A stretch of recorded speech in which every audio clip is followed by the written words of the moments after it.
హోమ్వర్డ్ అంటే ఇంటికి వస్తున్నాడు. ఎలాగ వస్తున్నాడంట? ప్లాట్స్ హిజ్ వియరీ వే. ప్లాడింగ్ అంటే ఈడు కాళ్ళు ఈడ్చుకుంటా వస్తున్నాడు. అలాగా ఏ దారిలో వస్తున్నాడంట? వియరీ వే, టైర్డ్. అంటే పొద్దున్నుంచి సాయంకాలం వరకు దుక్కుతున్న రైతు సాయంకాలం ఇంటికి అలసిన దారిలో వస్తున్నాడట. చెప్పండర్రా, ఏ దారిలో వస్తున్నాడు? అలసిన దారిలో వస్తున్నాడు. ఏమండి, దారి అలిసిపోయిందా? రైతు అలిసిపోయాడా? ఏమండి, రైతు అలిసిపోయాడు. కానీ ఇక్కడ ఏమని చెప్తున్నాడు? అలసిన దారిలో వస్తున్నాడు అంటున్నాడు. అలిసిపోయినాడేమో రైతు. అంటే ఈ రైతు యొక్క అలసటను దారి మీదకి బదిలీ చేశారు, ట్రాన్స్ఫర్ చేశారు. అందుకని ఏ దారి అయింది? అది అలసిన దారి అయ్యింది. అందుకని దీన్ని ట్రాన్స్ఫర్డ్ ఎపిథేట్ అంటారు. దారి ఎప్పుడు అలిసిపోదు.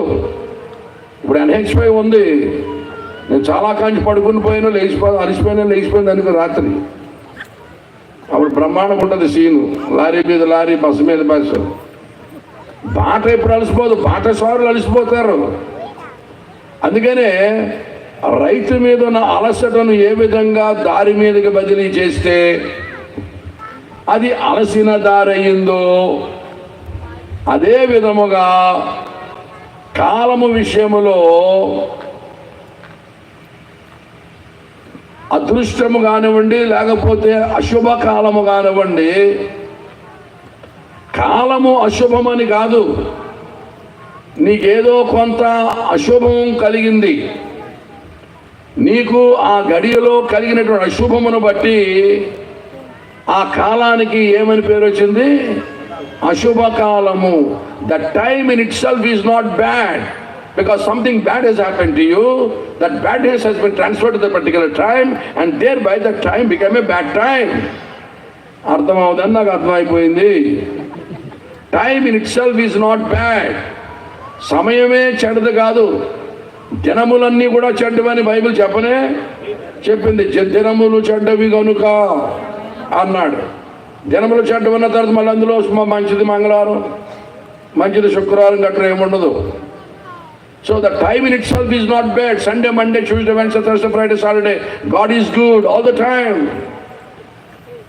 But because something bad has happened to you, నీకు కొంత అశుభం కలిగింది, యాక్సిడెంట్ అయింది కనుక అది నీకు ఏ కాలం అయింది?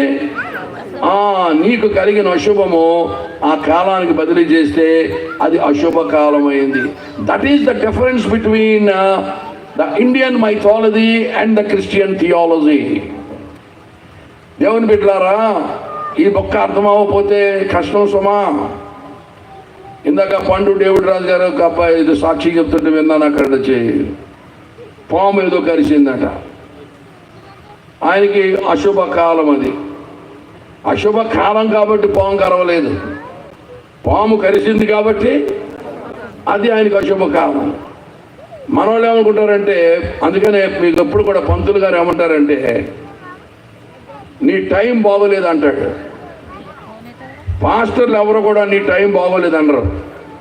ఈ టైం బాగోలేని అందరు టైం బాగు చేసే బ్యాచ్ ఇది. టైం బాగు చేస్తామంటే వాచ్లు బాగు చేసేవాళ్ళం కాదు.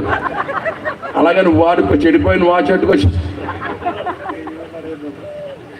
ఏ పాస్టర్ కూడా నీ టైం బాగోలేదని అండ్ టైం బాగోలేని అందరికీ మాది పెద్ద వెల్కమ్ బోర్డు. మొత్తం టైం బాగోని వాళ్ళందరినీ టైము బాగు చేసేస్తాం. బాగు చేసిన తర్వాత ఆడు మళ్ళీ మా టైం పాడు చేస్తాడు. అది సంగతి, అది వేరే అదృష్టం. అదొక మర్మగర్భితమైన వేరే అంశం. అది దేవుని బిడ్డలారా, కాలము అశుభం కాదు. నీకు కొంత కీడు కలిగింది కానీ సరిగ్గా నీకు యాక్సిడెంట్ అయిన రోజునే, నీకు కాలు ఇరిగిపోయిన రోజున ఇంకొకటి ఉద్యోగం వస్తుంది. నీకేమో అశుభం, ఆడికేమో శుభం. నీకు చెయ్యి ఇరిగిపోయిన రోజునే ఆడికి పిల్ల కుదురుతుంది. ఆడికి ఎంతకాలం ఎదుగుతున్న పిల్ల పెళ్ళికి దొరకదు. అవన్నీ కాలు ఇరిగిపోయిన రోజు దొరుకుతుంది. అది నీకేమో శుభం, ఆడికేమో బ్రహ్మాండమైన శుభం. కనుక the time in itself is not bad, because something bad has happened to you. That badness has been transferred to that particular time, and thereby that time become a bad